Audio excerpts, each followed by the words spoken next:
The next thing I want to do is to cut this design into 4 pieces and discard 3 of them. And after I've gone to all this trouble of making this design, which looks close to what we want to finish up with, you might wonder why I'm doing that, but all will become clear. It will make life in the long run much easier for us. So we've still got the enable snapping switched on. So I'm going to get a square, create a square, and I'm going to drag out a square again from the intersection, holding the control key down. Doesn't matter whether it's big enough or not. I don't want it to have rounded corners. As I explained before, it retains whatever roundedness you used last. So I'll go up to this button here and remove the rounded corners. I also don't want a stroke, so I'll go on to stroke paint on the tab here, and I can click the X. Another way of doing that, let me just click the X so it's disappeared. I'll do Control and Z and put it back again. Another way of doing that is to come down to this X here and hold the Shift key down, and that gets rid of this as well. I also want to change this to a path, so we go to Path, Object Path, Shift Control C, and to make it easier to see what we're doing, I'm going to change the colour of it. I'll change it to yellow, so I don't need to hold the Shift key down, just click on yellow and it becomes yellow. And finally, I can also help myself by reducing the opacity of the fill. Now don't forget, we're still on the stroke paint tab, so I want to be on the fill tab, so click on the fill tab here. Reduce the opacity just by clicking on this opacity slider if you like. You can also use the down arrow here, but I just click on that there. So now I can see what's underneath the yellow square, and let me explain that a little bit better. When you're drawing in Inkscape, it's as though you are looking down on a table and you draw successive objects on top of each other. You can change the order of that. Let me show you that. If we get the select tool here, put the opacity of that square back to what it was, so Control Z. So we've got the yellow square selected and it's on top of the pink square, and it's on top of the green 4-leaf clover. If we go to these buttons up here, you can change the stacking order if you like of them. So this button here moves the yellow square or whatever you got selected down one. So if I click on that once, it's now gone underneath the pink square. If I click it again, it's now gone underneath both the pink and the green square. If I click this button here, it moves it all the way to the top, like that. If I click this button here, it moves it all the way to the bottom. Try it again. And again, if I click this button here, it moves it up in stages. So it's gone up above the green 4-leaf clover, and now it's gone back to the top again, which is where I want it. I also want it to be abutted to the vertical and horizontal guidelines. That's very important. With the snapping tool enabled, I just click and drag away, and you see it's, when I get close to those lines, it's jumping onto them, so it's touching them. Also, I must emphasize that you must make sure that you don't have a stroke if you've got a stroked object, it can mess up the graphic later on. So just double check that your stroke paint, this X is pinked out if you like, and you've got no stroke. Now what I want to do is reproduce that twice and rotate it, but I want to rotate it about the crosshairs. If I click once more on this yellow square so that I'm in rotate mode, if you remember earlier on we used this, if we get hold of that handle we can rotate it around, and you'll notice it's rotating around this cross in the centre of it. Let me undo that, Control and Z. But what I want to do is move its centre of rotation to this corner. So if I click and grab that, don't forget you must have snapping on when you do this, and that is now snapped onto the centre formed by the vertical and horizontal guides. If I now try to rotate it, it swivels around its corner. Let me undo that once again, Control Z. So what I like to do now is duplicate that. So if I go to Edit and Duplicate, the shortcut for that is Control and D. So that is now a second square. If I change the colour of that, we can make it red. And I also forgot to reduce the opacity, but I'll do that anyway, so just reduce the opacity of it. Now, if I click this button here, it says rotate selection 90 degrees clockwise. So I'll click that button now, and it's flipped it around the centre to there. Let me go back to the yellow one, click on that, and reduce the opacity of that so that again we can see what we're doing. Go back to the red square and duplicate that. Remember the keyboard shortcut, Control and D, and rotate that again. So now we have three squares. I'll change the colour of that. Excuse me. And we'll make that pale blue.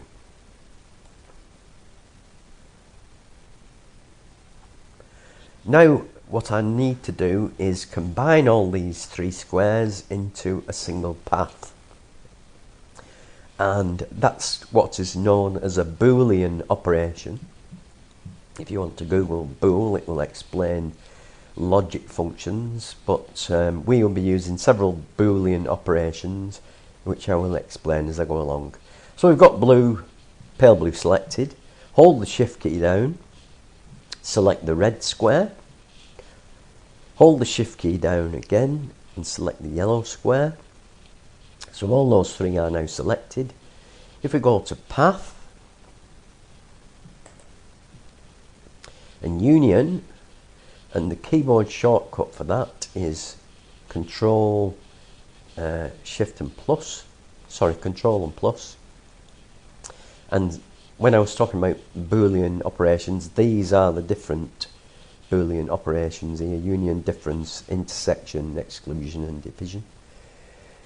So we click on Union, and that is all one object now. I can prove that to you if I deselect it by clicking off, select it again, then click and drag. It's all one object. Control and Z to undo it. And now I've created what I will call a mask, which I need to cut the underlying paths. Now, just to remind you, there are two paths underneath this yellow inverted L shape, if you like, this chunky inverted L. There is the pink square path and there is the four-leaf clover path. So in order to cut those away, I'll need to make a copy of this inverted L. So I'll do Control and D. So there are now two copies of that L, one on top of the other. I've got one of them selected. Hold down the Shift key and click the pink square. So now with the pink square and the yellow L selected, if I go to Path and Difference, keyboard shortcut for that is Control and minus, you will see the rest of the pink square disappear. So I'll go Difference, and not only has the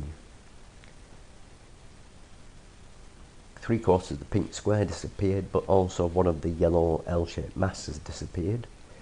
So I'll click on that again, the yellow L shape, and then I'll select, holding the Shift key, the 4-leaf clover, and do the same again. So we'll go to Path and Difference, and now we've cut away the rest of our artwork.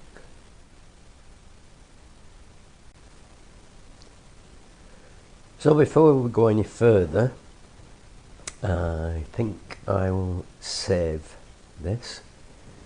So I do Control and S, and if you watch the asterisk up here, there we are, we've saved all our work so far. And the next thing we want to do is to cut the gaps on either side of the paths to give this basket weave or under and over effect that's typical of Celtic art or Celtic knot art. There is a problem, however, in that it is rather tricky to do with this quarter of the clover loop.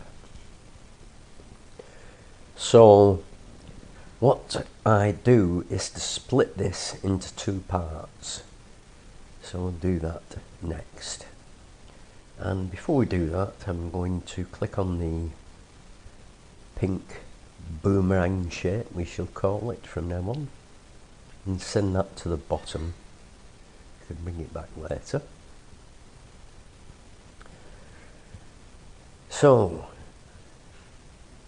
if I can briefly explain what I'm going to do next, I'm going to create a mask to cut this shape into two pieces, and the mask will split it in down the line of this diagonal guide and between these 2 points here. So I'm going to zoom in to that and make sure I've got snapping turned on, and the next tool I'm going to use is the Draw Bezier Curves tool. And because we've got snapping turned on, it makes it much easier to use. Now the Bezier tool deserves a video tutorial in its own right, so I'll go slowly, and if you follow along what I'm doing, you should be able to duplicate it in your own work and perhaps learn better how to use it later on. But it's snapping to the corner of this loop. So click once on there. I'll click again at this intersection here. Now I'm going to hold the Control key and rotate the mouse wheel to zoom out. I'm going to click along this diagonal guide and then go up vertically. Click on this horizontal guide and then come across, and when I reach the starting point, you'll see that turns red. I click on there and it produces this shape. I'm going to check and get the select tool, check that there is no stroke on it. I don't want a stroke on it. So click that, check stroke style, and you can see that its width is 0, so that's also an indication that there's no stroke.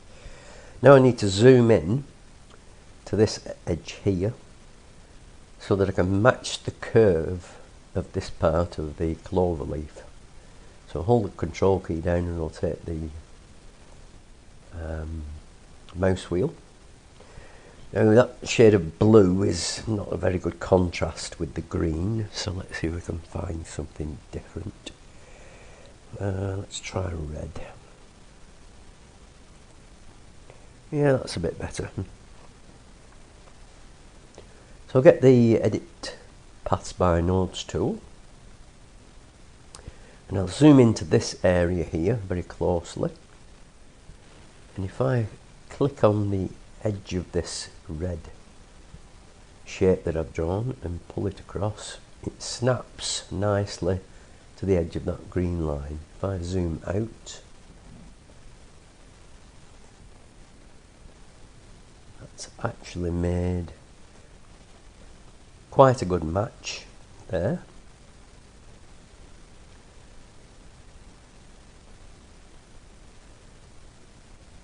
So the next thing I want to do is duplicate the quarter clover leaf. So get the select tool, click on the clover leaf and do Control and D to duplicate, D for duplicate.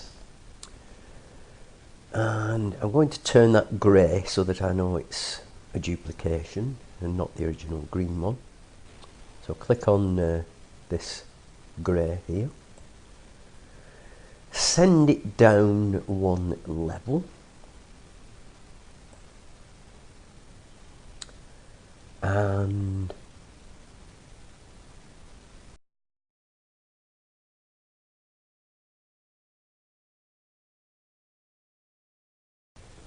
now I need to draw a second part of this cutter mask on the other side of here. So I'll go back to the Bezier tool and zoom in. Start off at this corner again and click once and drag and click at this intersection here. And zoom out. Move across to about 45 degrees here, it's not critical. Click again. Go up vertically. I'm holding the mouse, the control key here to constrain it to vertical. Click again on there. And when we get back to the starting point, it turns red. Click again and we have another shape. I'm going to turn that red. And I'm going to zoom in and get the Edit Paths by Node and zoom in really closely and move this path so that it joins there. That's left something of a gap which I'm not quite happy with.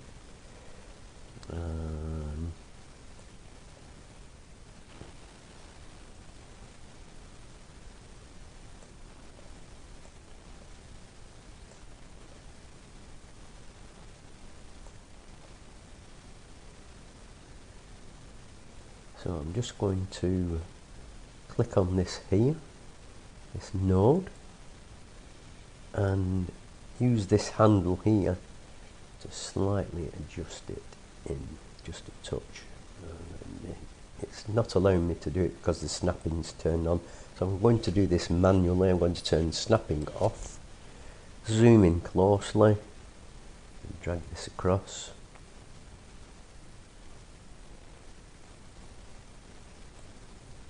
Zoom out a bit and adjust it again.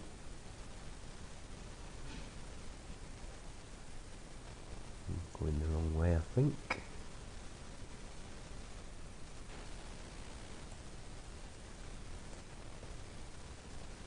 That doesn't look too bad at all now. So now get the select tool again and zoom out.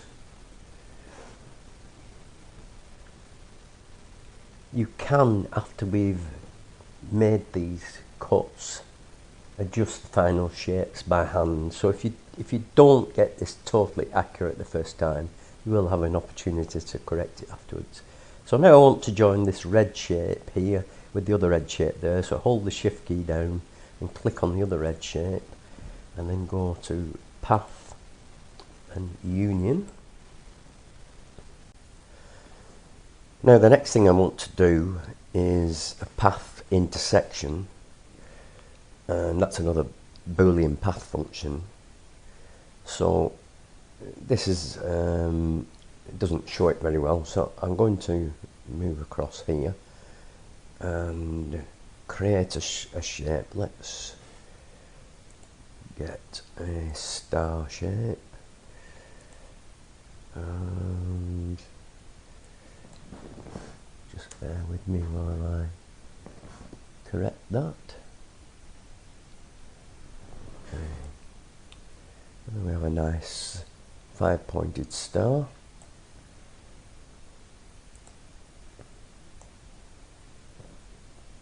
And I'll just adjust the opacity of that.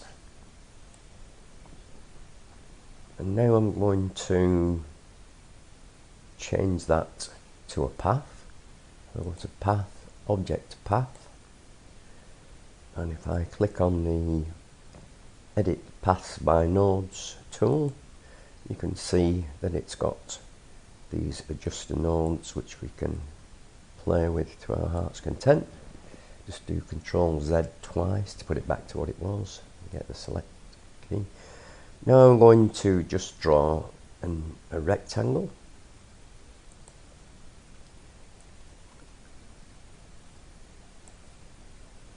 And convert that to a path, object path, and change the colour of it, so we shall make it pink. Get the select tool and drag this over here.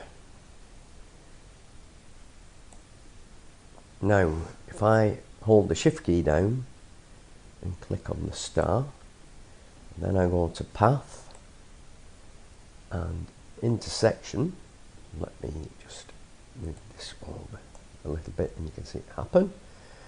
Path, Intersection.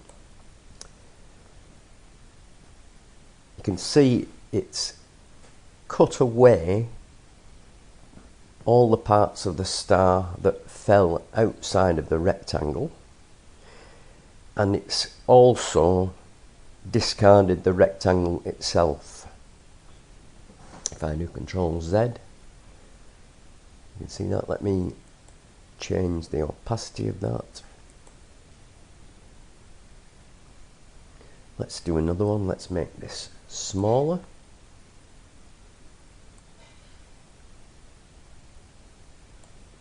And hold the shift key, select the star again, go to Path and Intersection, and because I made the rectangle smaller, it's clipped off the top and bottom of the star points there. So that gives you an idea of how that works. That's what we're trying to do.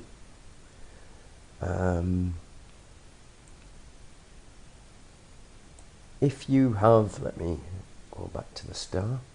If you have two paths, one on top of the other, let me duplicate that, Control and D, make that pale blue.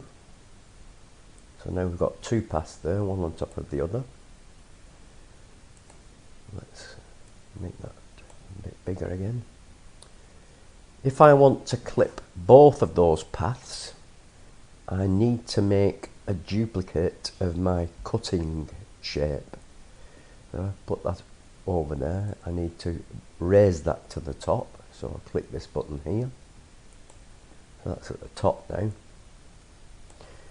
If I just do an intersection, it will only intersect with the blue one. So I need to duplicate the cutting shape, so I do Control and D.